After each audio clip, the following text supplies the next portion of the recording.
Thank you very much. Thank you. Dr. Narendra Singh Verma.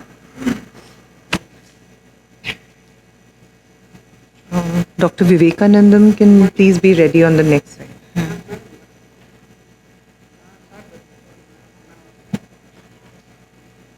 Respected seniors, expert on the dais, and my dear friends, very good morning to all of you. And I want to present my topographer we are developing since Corona time.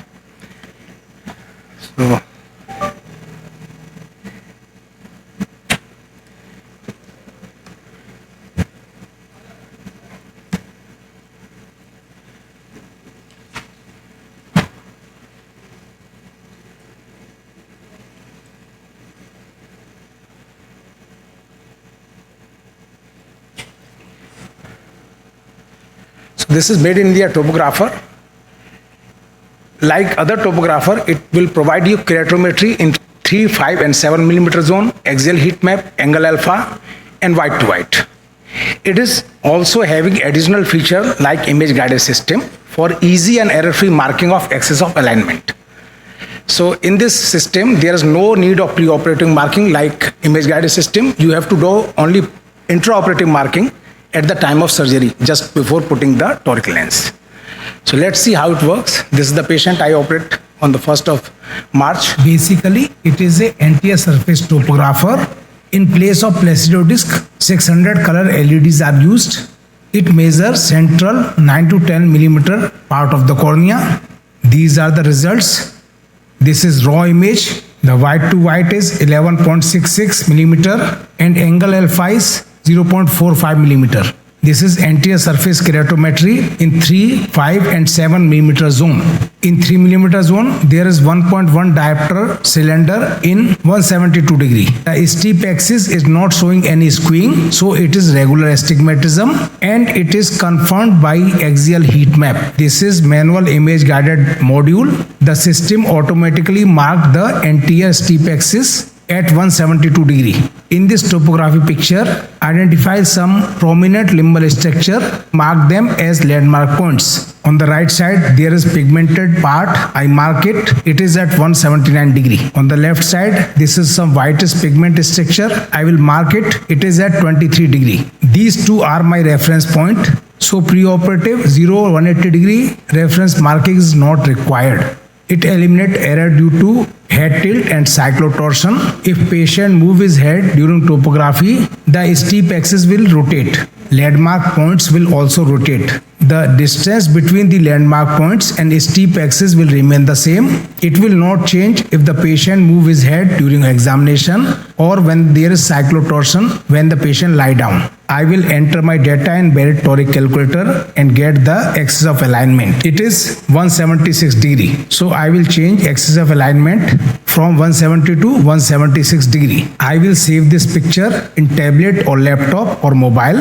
This picture is displayed in operation theater on laptop. The surgeon can identify easily the pigmented structure which is at 179 degree on nasal side. On temporal side, this white patch is at 23 degree. These landmark points are marked which are at 179 and 23 degree.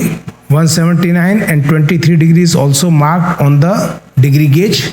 These marks are coincide with the marking on the cornea and axis of alignment at 176 degree is marked. Post of day 3, the axis of toric lens on the slit lamp is at 170 degree.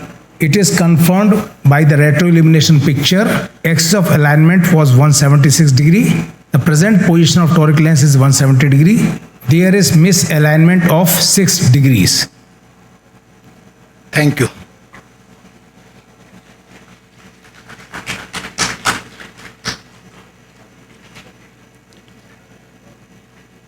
What are the other advantages of your topographer other than made in India? And it will be very economical.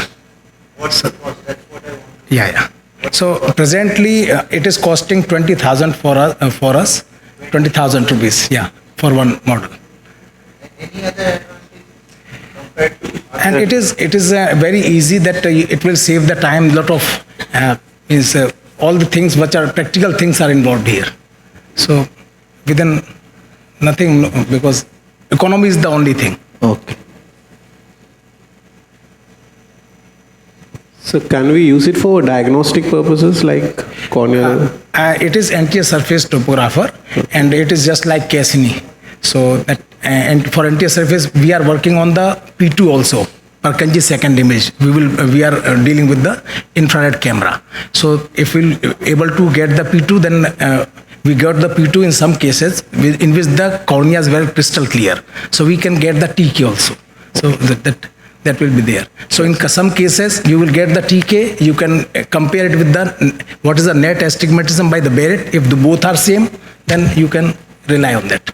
So right now it's not evaluating the posterior surface. No, not evaluating, sir. Because P2, getting P2, the cornea should be very clear. So in some old patient, that's not possible. Do you have comparative studies with the available ones? So The I am using standardized ones? no. I am compared with the Cirrus for the keratometry and Cirrus topographer.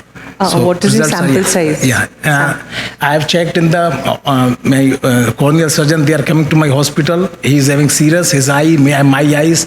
So it is nearly same. What is the problem with the topographer? That when you capture the picture, you can capture from slightly backward and slightly forward. So if you're taking picture from slightly backward part, 0.534 millimeter backward part, the image size will be smaller, so it will give higher reading, but the cylindrical power will be the same.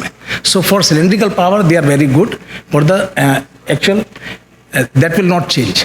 So that is the problem with the topographer. That is not there with the IOL master, because they are having telecentric lens. So the image size will not depend if you are taking picture from slightly forward or backward movement, but the telecentric lens is very costly.